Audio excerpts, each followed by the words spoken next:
جی پڑھیے، بسم اللہ۔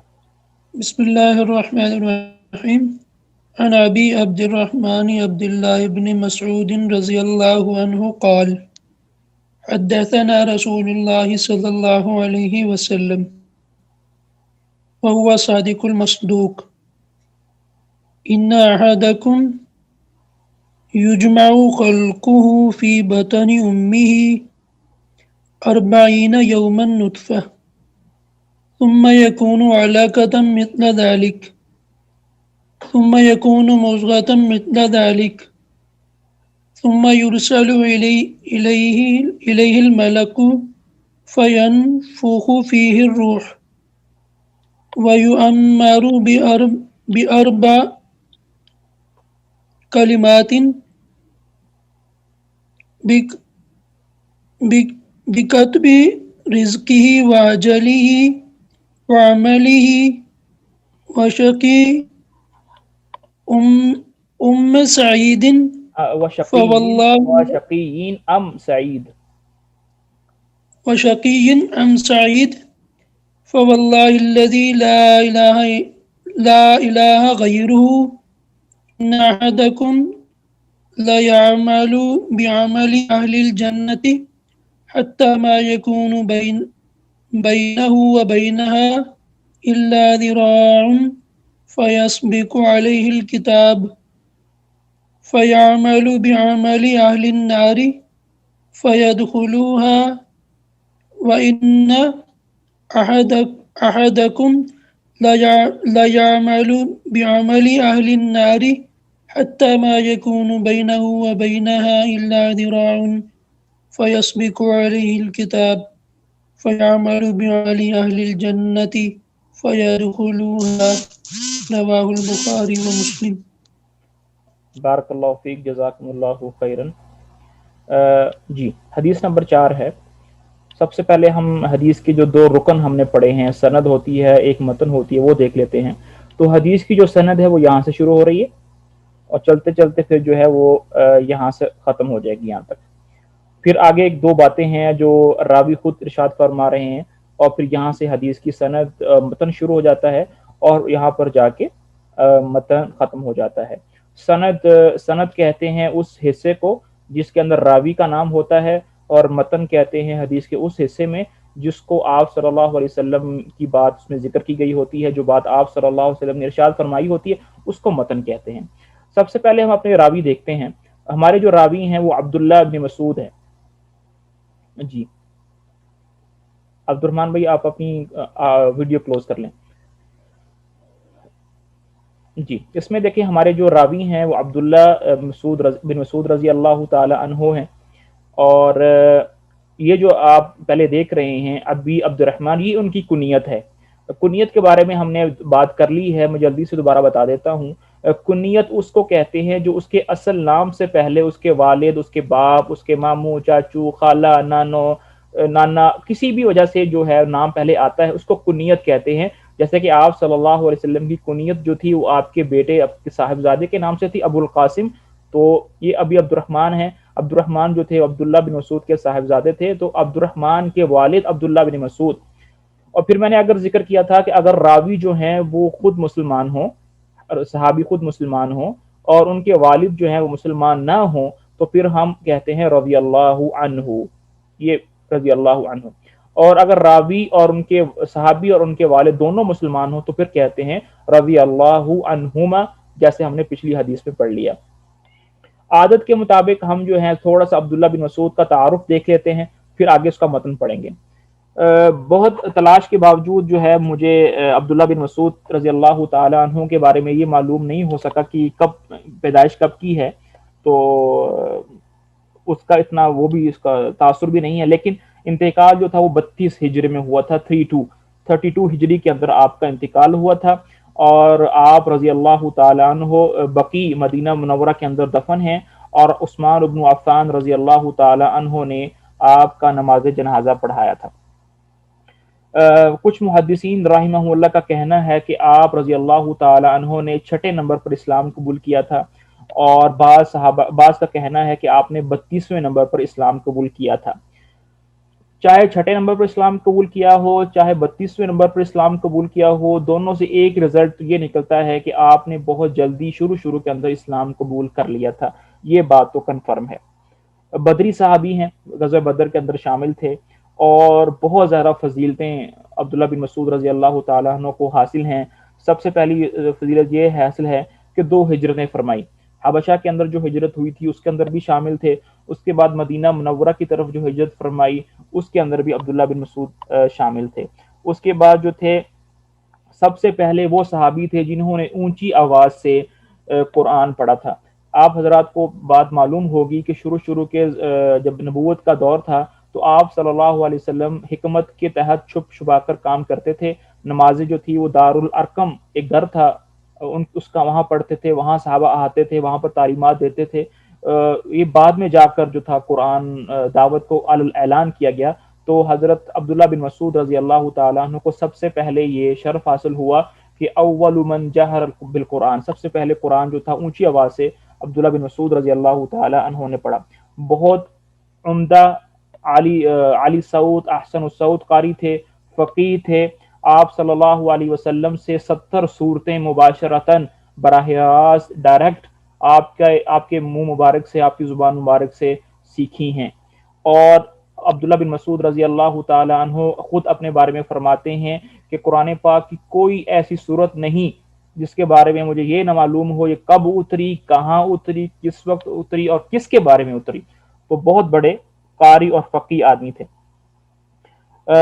ان کے جو اسلام لانے کا واقعہ ہے وہ بڑا ہی مشہور ہے، آپ حضرات نے سن رکھا ہوگا کہ آپ صلی اللہ علیہ وسلم اور حضرت ابو بکر صدیق رضی اللہ عنہ ایک سفر میں دونوں ساتھ تھے۔ راستے میں بھوک اور پیاس کی شدت محسوس ہوئی، تو عبداللہ بن مسعود جو تھے ابھی اسلام نہیں لائے تھے، بکریاں چرا رہے تھے۔ تو آپ حضرات نے عبداللہ بن مسعود سے فرمائش کی کہ ہمیں کوئی بکری دو تو ہم اس کا دودھ نکالیں۔ تو عبداللہ بن مسعود نے ایک ایسی بکری جو دودھ نہیں دیتی تھی، چھوٹی تھی، دودھ دینے کے قابل نہیں تھی، وہ پیش کر دی۔ تو آپ صلی اللہ علیہ وسلم نے بسم اللہ پڑھ کر اس کے تھن کو ہاتھ لگایا تو بکری جو تھی وہ دودھ دینا شروع ہو گئی۔ آپ صلی اللہ علیہ وسلم نے خود بھی پیا، ابو بکر رضی اللہ تعالی عنہ نے بھی تناول فرمایا، اور پھر آپ صلی اللہ علیہ وسلم نے جاتے جاتے ایک پیالے کے اندر عبداللہ بن مسعود کو بھر کے بھی دیا۔ یہ واقعہ ان کے اسلام لانے کی وجہ بنی۔ اس واقعے کے بعد وہ اب بکریاں جو تھیں وہ چھڑانا چھوڑ دیں اور آپ صلی اللہ علیہ وسلم کی خدمت کے اندر حاضر ہو گئے۔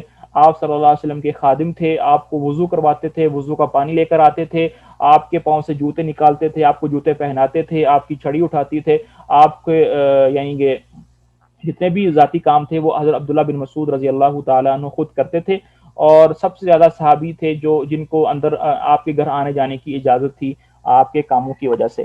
ایک بڑی ہی خوبصورت بات ان کے بارے میں یہ تھی کہ بہت زیادہ کمزور تھے، نحیف تھے، پتلے تھے، دبلے تھے، اور آپ کی جو ٹانگیں تھیں وہ بہت زیادہ پتلی تھیں۔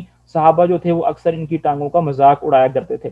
ایک دفعہ آپ صلی اللہ علیہ وسلم نے عبداللہ بن مسعود رضی اللہ تعالی عنہ کو کسی درخت پر چڑھ کر کوئی چیز توڑنے کے لیے کہا، تو جب وہ اوپر چڑھے تو آپ کی جو ٹانگیں تھیں وہ ننگی ہو گئیں، تو اتنی پتلی تھی، تو سارے صحابہ جو تھے وہ ان کی پتلی ٹانگوں سے مسکرانے لگے۔ تو آپ صلی اللہ علیہ وسلم نے فرمایا کہ یہی ٹانگیں جب قیامت کے دن میزان کے اندر رکھی جائیں گی تو بڑے بڑے اعمال پر یہ وزنی ہو جائیں گے، رضی اللہ عنہما اجمعین۔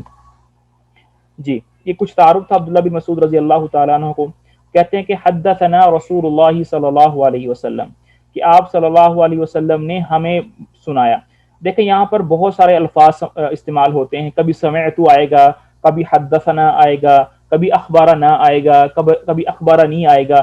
تو میں یہ ایک موقع آئے گا جب اس کی ضرورت پڑے گی تو میں آپ حضرات کو وہاں پر بتاؤں گا کہ حدثنا اور اخبارنا کے اندر کیا فرق ہوتا ہے۔ حدثنا کا مطلب ہوتا ہے کہ ہمیں بتایا رسول اللہ صلی اللہ علیہ وسلم نے، اور وَهُوَ صادق المصدوق۔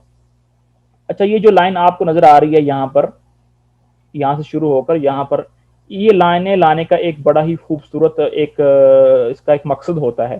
دیکھیں اس جو 2 لائنیں ہوتے ہیں اس کو کہتے ہیں جملہ اعتراضیہ۔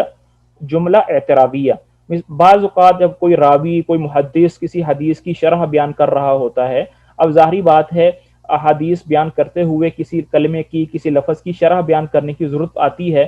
اب وہ اگر وہ حدیث کے اندر ہی اپنی شرح لکھ دے گا تو بعد میں آنے والی سمجھیں گے شاید یہ حدیث کا ہی حصہ ہے، یہ آپ صلی اللہ علیہ وسلم نے ہی فرمایا ہے۔ تو پھر احتیاطاً یہ کیا جاتا ہے کہ یہ دو لائنیں لگا کر اس کے درمیان میں اپنا مطلب بیان کر دیا جاتا ہے، جسے پڑھنے والے طالب علم سمجھ جاتے ہیں کہ یہ حدیث کا حصہ نہیں ہے بلکہ یہ شرح کرنے والے یا حدیث بیان کرنے والے کی اپنی بات ہے۔ تو یہ جو وَهُوَ الصَّادِقُ الْمَصْدُوق جو ہے یہ عبداللہ بن مسعود رضی اللہ تعالیٰ عنہ کی بات ہے۔ وَهُوَ الصَّادِق یعنی کہ آپ صلی اللہ علیہ وسلم سچے ہیں، المصدوق ان کی تصدیق کی جاتی ہے، وہ خبریں جو لے کر آتے ہیں وہ سچی ہیں، ان کی بات مانی جاتی ہے۔ یہ جو جملہ یہ جو ایک جملہ ہے وَهُوَ الصَّادِقُ الْمَصْدُوق، یہ ایک طرح کا سرٹیفکیٹ ہے، کریکٹر سرٹیفکیٹ ہے، ایک طرح کا تزکیہ ہے آپ صلی اللہ علیہ وسلم کے لیے۔ لیکن آپ صلی اللہ علیہ وسلم کو ایسی کسی سرٹیفکیٹ کی ضرورت نہیں ہے، تو یہ بات آپ رضی اللہ تعالی عنہ نے کیوں ارشاد فرمائی؟ وہ اس لیے ارشاد فرمائی کہ جو ہم حدیث پڑھ رہے ہیں ابھی پڑھیں گے آگے، اس کے جو مضامین ہیں، اس کا جو سبجیکٹ ہے، اس کے جو معانی ہیں، وہ اس طرح کے سرٹیفکیٹ کا تقاضی ہے۔ تو جب حدیث ہم پڑھ لیں گے تو اس کے بعد پھر آپ کو سمجھ میں آ جائے گی کہ کیوں فرمایا۔ ان احدکم، ان بے شک، احدکم تم میں سے ہر ایک، یجمع جمع کیا جاتا ہے، خلقہ اس کی خلقت کو، اس کی تخلیق کو جمع کیا جاتا ہے، فی میں بطن، بطن کہتے ہیں پیٹ کو، امی ہی اس کی ماں کے، اربعین 40، یومن دن، نطفتن نطفہ، ان احدکم یجمع خلقہ فی بطن امیہ 40 یوما نطفہ، کہ تم میں سے ہر ایک کی خلقت کو، تخلیق کو اس کی ماں کے پیٹ کے اندر جمع کیا جاتا ہے، 40 یوما نطفہ، 40 دن وہ نطفہ رہتا ہے۔ شروع کے اندر جب مرد عورت کا ملاپ ہوتا ہے تو دونوں کے پانی جب ملتے ہیں اور پھر وہ استقرار پکڑ جاتے ہیں عورت کے رحم کے اندر، تو پہلے 40 دن وہ کیا ہوتا ہے؟ نطفہ ہوتا ہے، وہ پانی منی کا قطرہ ہوتا ہے۔ ثم پھر یکون ہو جاتا ہے علقتن، پھر وہ کیا بن جاتا ہے؟ علقہ بن جاتا ہے۔ پہلے وہ منی کا قطرہ ہوتا ہے، اس کے بعد 40 دن کے بعد ایک اگلی سٹیج آتی ہے جس کو علقہ کہتے ہیں۔ علقہ کہتے ہیں وہ خون کا ایک لوتڑا بن جاتا ہے، بلڈ کلوٹ بن جاتا ہے۔ مثل ذالک، اسی کی طرح، اسی کی طرح سے مراد یہ نہیں کہ وہ نطفے کی طرح ہوتا، نہیں، اتنی مدت کے اندر، اس سے مراد ہے اتنی مدت کے اندر، مثل ذالک یعنی اگلے 40 دنوں کے اندر وہ کیا ہو جاتا ہے؟ وہ نطفہ بن کلوٹ، بلڈ کلوٹ بن جاتا ہے۔ تو 40 نطفہ ہو گیا، آگے 40 دن کیا ہو گیا؟ وہ بلڈ کلوٹ ہو گیا، لوتھڑا ہو گیا۔ ثم پھر یکون ہو جاتا ہے مضغتن، پھر وہ جو بلڈ کلوٹ ہوتا ہے وہ ایک گوشت کا لوتھڑا بن جاتا ہے۔ مضغتن جو ہے اس کے اندر ایک یہ بڑا ہی فصاحت کا لفظ ہے، یہ عربی کے زبان مرغا یمضغ سے نکلا ہے۔ مرغا یمضغ کا مطلب ہوتا ہے چبانا۔ تو یہاں سے ہمیں اس کے سائز کا بھی پتہ چل جائے کتنے سائز کا ہوتا ہے۔ تو اتنا گوشت کا لوتھڑا اتنے سائز کا ہوتا ہے جس کو ایک عام آدمی ایک وقت کے نوالے میں منہ کے اندر لے جا سکتا ہے، جتنا اس کا سائز ہوتا ہے اتنا ہی اس کے گوشت کا سائز ہوتا ہے۔ مثل ذالک اتنی ہی دیر میں، تو 40 اور ہو گئے، کتنے دن ہو گئے؟ یہ 120 دن ہو گئے، 120 دن کے اندر، اور اگر اس کو ہم مہینوں کے اندر نکالیں گے تو یہ 4 ماہ بن جائیں گے۔ یہ 4 ماہ کے اندر 3 سٹیجز ہوگی، پہلے نطفہ، پھر علقہ، پھر مضغہ، 120 دن، 40، 4 ماہ جو ہیں وہ پورے ہو گئے۔ پھر کیا ہوتا ہے؟ ثم پھر یرسلو بھیجا جاتا ہے، الیہ اس کی طرف، کس کی طرف؟ اس گوشت کے ٹکڑے کی طرف بھیجا جاتا ہے۔ کیا بھیجا جاتا ہے؟ الملک، ایک فرشتہ بھیجا جاتا ہے۔ کون بھیجتا ہے؟ اللہ سبحانہ و تعالیٰ بھیجتے ہیں۔ فرشتے کا نام کیا ہے کچھ معلوم نہیں، کسی بھی فرشتے کو بھیج سکتے ہیں۔ اب وہ فرشتہ کیا کرتا ہے؟ فینفخ، وہ پھونکتا ہے، فیہ اس کے اندر، کس کے اندر؟ اس گوشت کے لوتھڑے کے اندر۔ کیا پھونکتا ہے؟ الروح، روح پھونک دیتا ہے۔ کیا مطلب؟ جب روح پھونک دی تو اس کے اندر زندگی کے آثار نمودار ہو جاتے ہیں، یعنی 4 ماہ 120 دن کا جب بچہ ہو جاتا ہے تو زندہ ہو جاتا ہے، ایک جاندار چیز وہ بن جاتی ہے۔ اب وہ روح پھونکنے کا طریقہ کیا ہوتا ہے، اس کی کیفیت کیا ہوتی ہے، روح کیا ہوتی ہے، یہ ایسی چیزیں ہیں جو نہ اللہ رب العزت نے ہمیں بتائی ہیں اور نہ ہی ہمیں اس کے پیچھے پڑنے کی کوئی ضرورت ہے، کیونکہ اس کے پیچھے کسی قسم کا عملی مسئلہ یا کوئی اعتقادی مسئلہ جو ہے وہ اس پر مترتب نہیں ہوتا ہے، تو اس کو سیکھ کر بھی کوئی فائدہ نہیں ہے اور نہ سیکھنے کا بھی کوئی فائدہ نہیں ہے۔ اور اسی لیے جب یہود و نصارہ نے آپ صلی اللہ علیہ وسلم سے یہ سوال کیا کہ روح کیا ہوتی ہے، تو اللہ رب العزت نے صرف اتنا ہی جواب دیا، یسألونک عن الروح، اے میرے نبی یہ آپ سے روح کے بارے میں پوچھتے ہیں، قل الروح من امر ربی، تو آپ ان سے یہی فرمائیے کہ روح تمہارے میرے رب کا ایک حکم ہے۔ تو یہ بات، بہت ساری ریسرچز ہو رہی ہیں، بہت زیادہ پیسے لگ رہے ہیں، روح کیا ہے، روح کیا ہے، بھئی ہمیں پیچھے پڑنے کی ضرورت نہیں ہے، بلکہ اللہ تعالیٰ فرماتے ہیں وَمَا أُوتِيتُم مِّنَ الْعِلْمِ إِلَّا قَلِيلًا، کہ تمہارے پاس جو علم دیا گیا ہے وہ بہت تھوڑا ہے۔ یعنی یہ ایک طرح کی ڈانٹ ہے، کیا بس یہ روح ہی رہ گئی تھی جس کا علم تم نے سیکھنا باقی رہ گیا تھا؟ باقی ساری چیزیں سیکھ لی ہیں تم نے، نماز کے فرض سیکھ لیے ہیں، مستحبات سیکھ لیے ہیں، روزہ زکوٰۃ سیکھ لیا تم نے، بس اب یہ روح ہی رہ گئی تھی کہ اب اس کو سیکھنے چل پڑے ہو، تو یہ اس کو سیکھنے کی کوئی ضرورت نہیں ہے، یہ میرے اللہ کا حکم ہے۔ اب جب روح اس کے اندر پھونک دی جاتی ہے پھر کیا ہوتا ہے؟ وَيُؤْمَرُ، اب حکم دیا جاتا ہے، آرڈر دیا جاتا ہے، بِأَرْبَعِ، چار کلمات، اب اس کو چار باتیں اس کے اندر جو ہیں وہ اس کے بارے میں لکھ دی جاتی ہیں۔ نمبر 1 بِكَتْبِ رِزْقِهِ، اس کا رزق لکھ دیا جاتا ہے۔ نمبر 2 وَأَجَلِهِ، اس کے موت کا وقت لکھ دیا جاتا ہے۔ نمبر 3 وَعَمَلِهِ، دنیا کے اندر کس طرح کے اعمال کرے گا وہ لکھ دیے جاتے ہیں۔ وَشَقِيٌّ أَمْ سَعِيدٌ، اور چوتھی بات کہ وہ بدبخت ہوگا نیک بخت ہوگا۔ یہ چار باتیں اس کے بارے میں لکھ دی جاتی ہیں۔ سب سے پہلی جو بات لکھی جاتی ہے وہ لکھی جاتی ہے بِكَتْبِ رِزْقِهِ، اس کا رزق لکھ دیا جائے گا۔ دیکھیے رزق جو ہے ہمارے ذہنوں کے اندر رزق کے بارے میں ایک بہت ہی تنگ مفہوم ہے جو کہ سراسر غلط ہے۔ ہم سمجھتے ہیں رزق جو ہے وہ صرف کھانا پینا اور جائیداد کا نام ہے، بالکل غلط بات ہے، بلکہ یہ چیزیں رزق کا ایک حصہ ہے۔ ہر وہ نعمت جو اللہ رب العزت نے مجھے اور آپ کو دی ہے وہ رزق میں آتا ہے۔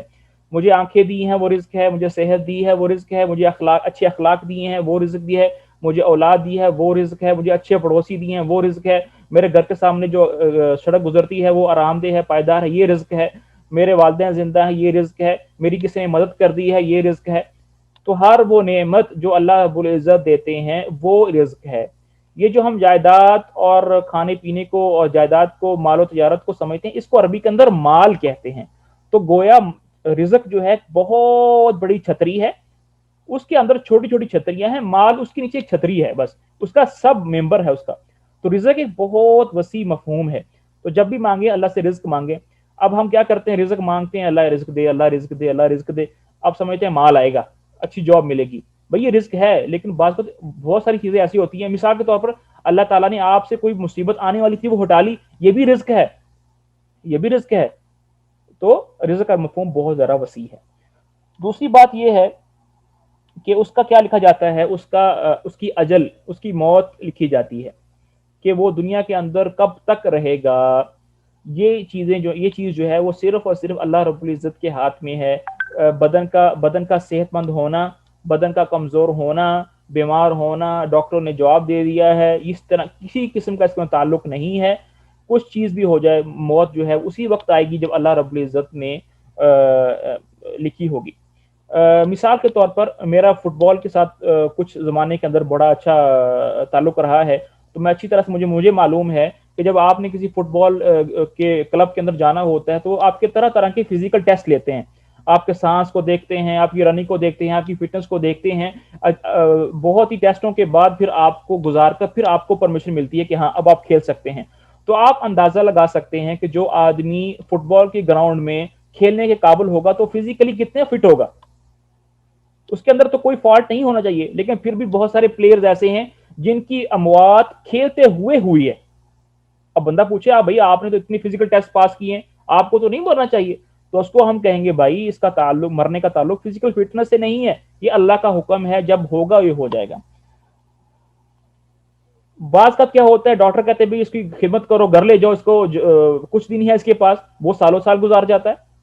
تو یہ اللہ کی طرف سے ہے، اسی بارے میں اللہ تعالیٰ فرماتے ہیں وَلَن يُؤَخِّرَ اللَّهُ نَفْسًا إِذَا جَاءَ أَجَلُهَا، کہ جب ایک آدمی کی موت کا وقت آ جائے گا اللہ اس کو کبھی بھی اس کو تاخیر یا تقدیم نہیں کریں گے۔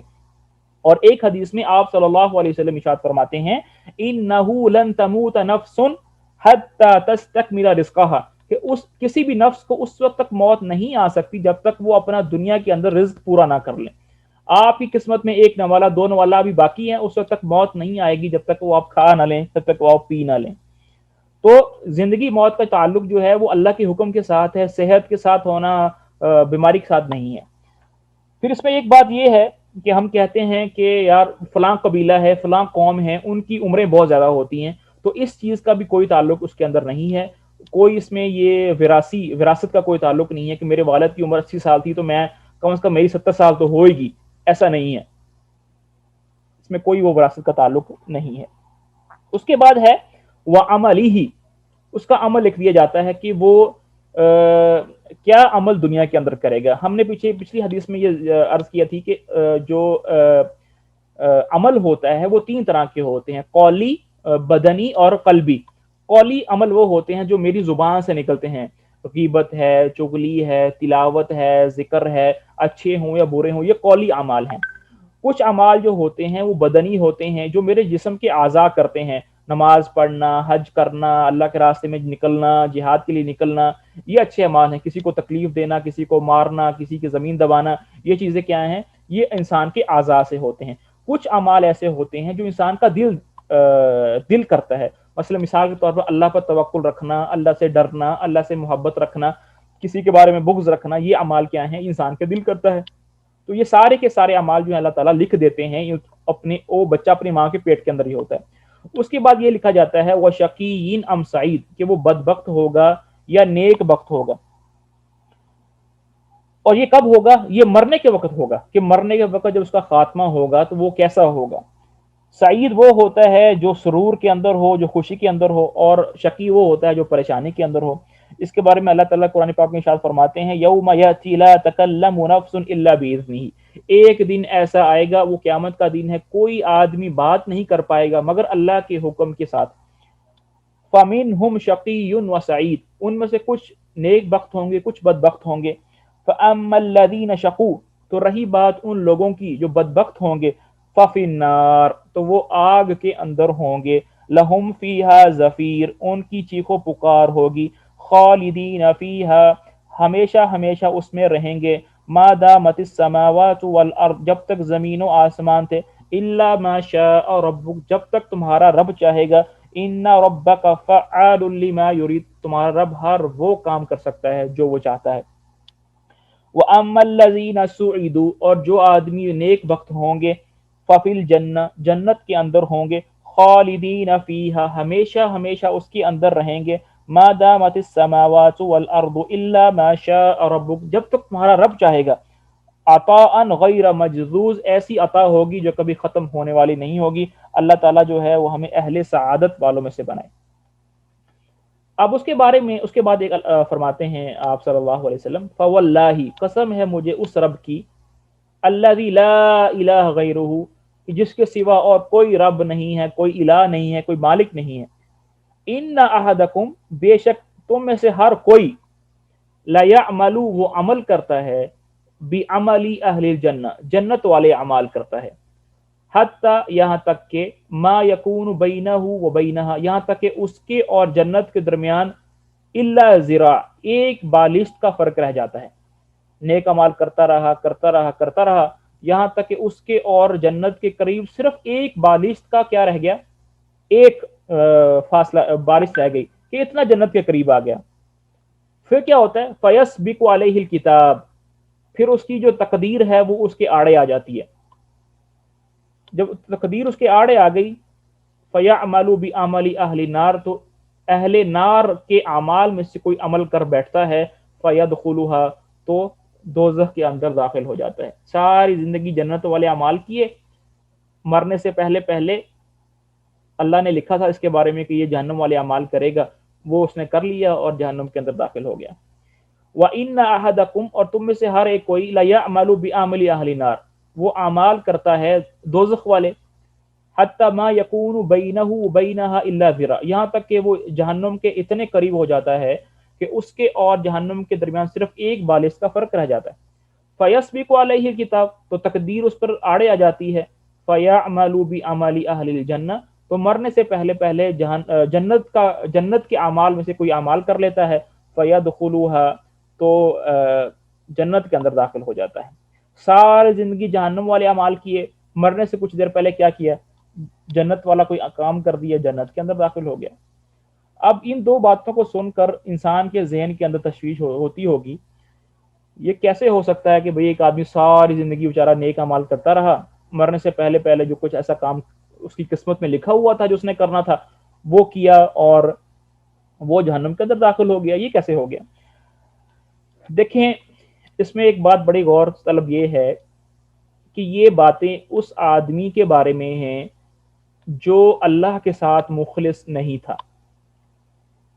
اللہ تعالیٰ بہت بہت کریم ہیں، بہت لطیف ہیں، بہت دینے والے ہیں، بہت کرم نواز ہیں، بہت شکر گزار ہیں، اپنے بندے کے عمل کے اچھے بدلہ دینے والے ہیں۔